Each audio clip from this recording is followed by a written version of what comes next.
What do you do to unwind? For many Columbia residents, the answer to that question is pinball. Over the last few years, pinball has seen a huge resurgence here in South Carolina. To understand why this classic arcade game has become popular once again, we start the story right here in the capital city.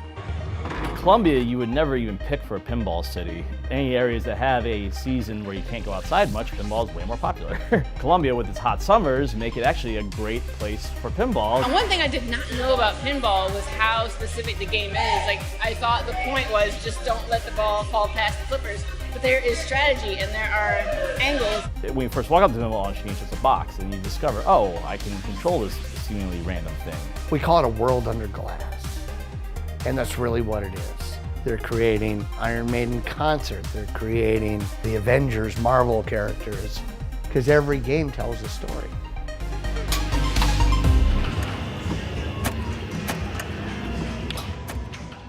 Pinball's popularity in the Midlands starts with Marco's Specialties, which was founded in 1985 by Mark Mandeltort. This Lexington-based business sells pinball parts, offering over 30,000 individual pieces for thousands of pinball machines to customers all over the world.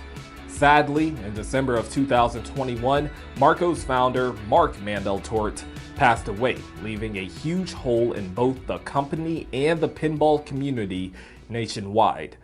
To explain the company's roots in the Midlands and its influence today, we sat down with Mark's son and current CEO of Marco's, Paul Mandeltort. My parents, Mark and Nancy, they moved down here in the 70s from New York City, actually. And back then that was a tough move to make in the South, so they quickly lost their accents. And actually, my father at the time was a contractor on nuclear power plants, and so he had originally discovered the area because he got down here on the contract. He was working on a project, I think at SRS, the Savannah River site. You know, Mark, my dad, was a visionary, and he saw the beauty and the collectability of these pinball machines, and he recognized that all of them are rare and all of them are unique. And back in the 90s, a lot of them were getting thrown away when they became obsolete. They were making so many of them. The peak production of pinball machines was in the late 90s, where they were making over 100,000 games a year. And once a new title came out, everyone got bored with the old one, so the operators they didn't want their competitors to have the games, so they would just throw them away and scrap them out. And so I spent a lot of memorable weekends as a child, much to Mom's annoyance, dumpster diving, and Dad would have me climb in there and pull the parts out. And then as we started growing, we realized we need help, right? So we started hiring people locally, but it's pretty hard to find somebody with 20 years of pinball experience in Columbia, South Carolina. So we just started home growing and just either my friends in high school or we'd find somebody off of Craigslist. It's very fulfilling knowing that we're putting food on the table for our staff of 40 people, and everyone's pretty proud to say, hey, what do you do for a living? And not too many jobs you can say that. Just knowing that this is one of the very few industries where it's not really evil. We're not polluting too bad, we're not doing anything else too bad, and we're just trying to have people have fun in dark times. And as Mark liked to say, an overnight success in 40 years. Just now it's starting to take off in Columbia, but before, we're operating out of the back of a dry cleaner in West Columbia since day one. So it's just kind of amazing how it's progressed since then. Even though there is a large pinball supplier in the Midlands, it wasn't until 2020 when pinball rolled onto the playfield.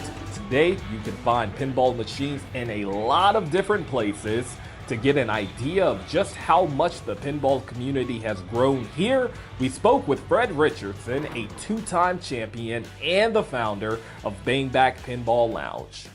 Well, we were really fortunate because there was a very strong pinball community here already based.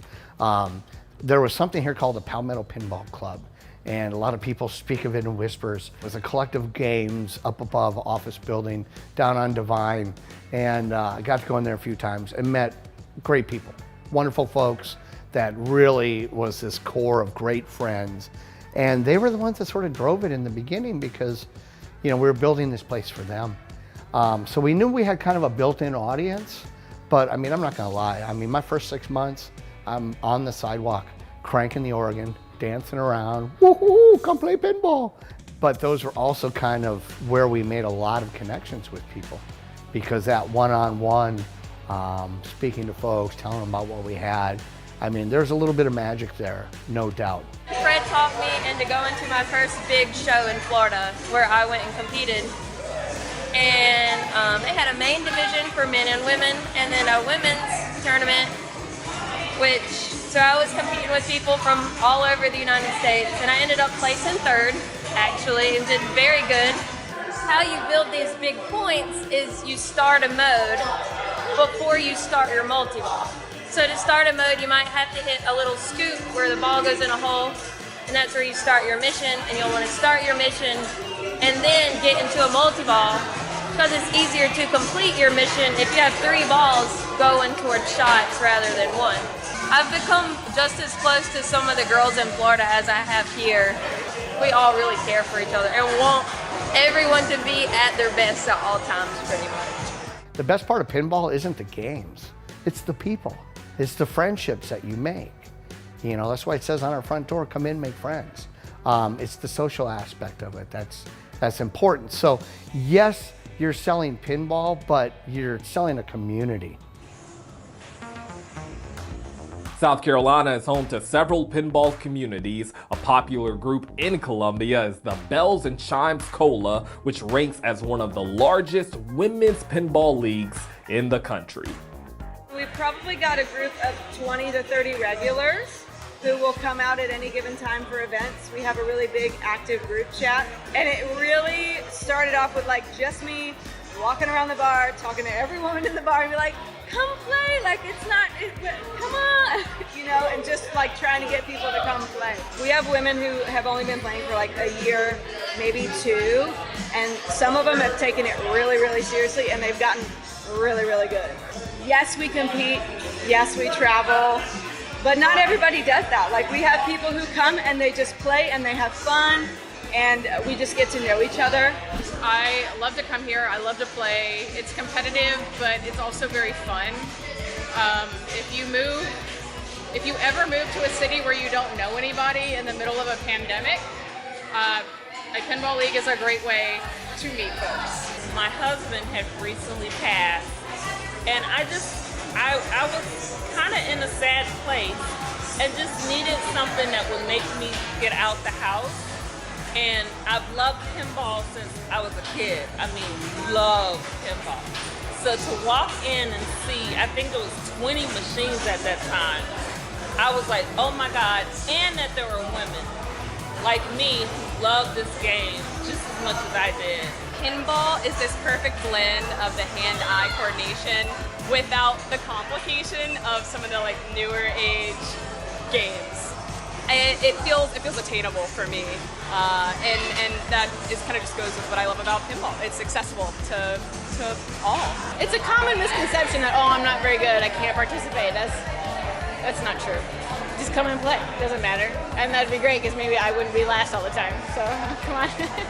It just like opened up a world of meeting new people and like being a part of something that I never knew was out there.